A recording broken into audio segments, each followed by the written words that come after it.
நாங்கள் திருத்தணியில் போய் திருட்டு கல்யாணம் பண்ணிட்டோம். ஊருக்கெல்லாம் சொல்லாமல். வீட்டில் எல்லாரும் எதிர்த்தாங்க. அப்புறம் ஐ செட் நோ, அவர் தான் எனக்கு கணவர் அப்படின்னு சொல்லி ஃபைட் பண்ண வேண்டிய ஒரு சூழ்நிலை வந்தது. My mother was no more that time. 86ல் அம்மா இறந்துட்டாங்க. அப்பா 72ல் இருந்தார். ஸோ மை பிரதர்ஸ், என்னோட எல்டர் பிரதர்ஸ் இருந்தாங்க. They were not for him. அப்புறம் நான் ரொம்ப அடமாக இருந்ததுனால நாங்கள் திருத்தணியில் போய் திருட்டு கல்யாணம் பண்ணிட்டோம். ஊருக்கெல்லாம் சொல்லாமல். Only few of our friends. One of my brother finally he agreed and he came. Younger brother also he came. திருத்தணியில் கல்யாணம் நடந்தது. சூப்பர். கல்யாணத்துக்கு அப்புறம் எப்படி இருந்துச்சு மேம்? அப்போல்லாம் சண்டையே கிடையாது. அப்போல்லாம் we used to be like love birds. அதாவது ஒரு 32 இயர்ஸில் மொத்தமாக கணக்கு போட்ட ஒரு 2 வருஷம் வி வர் நாட் ஓகே.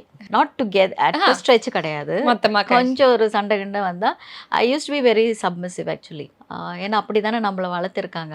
ஆம்பளை ஏதாவது சொன்னால் கூட நம்ம பேசாமல் இருக்கணும் அப்படி. But he was very sweet actually. எனக்கு எங்கள் அம்மா போனதுக்கப்புறம் அவர் எனக்கு தாயாகவும் தந்தையாகவும் இருந்திருக்காரு. ஸோ பெரிய சண்டைன்றது சொல்கிறதுக்கு இல்லை. பட் அதுவும் நடந்திருக்கக்கூடாதுன்னு நான் ஐ ரிக்ரெட் அ லாட். அவ்வளோ கூட இருந்திருக்கக்கூடாது. அந்த 2 இயர்ஸை நம்ம வீணடிச்சிட்டோமே அப்படின்ற ஒரு ரிக்ரெட் இருக்குது.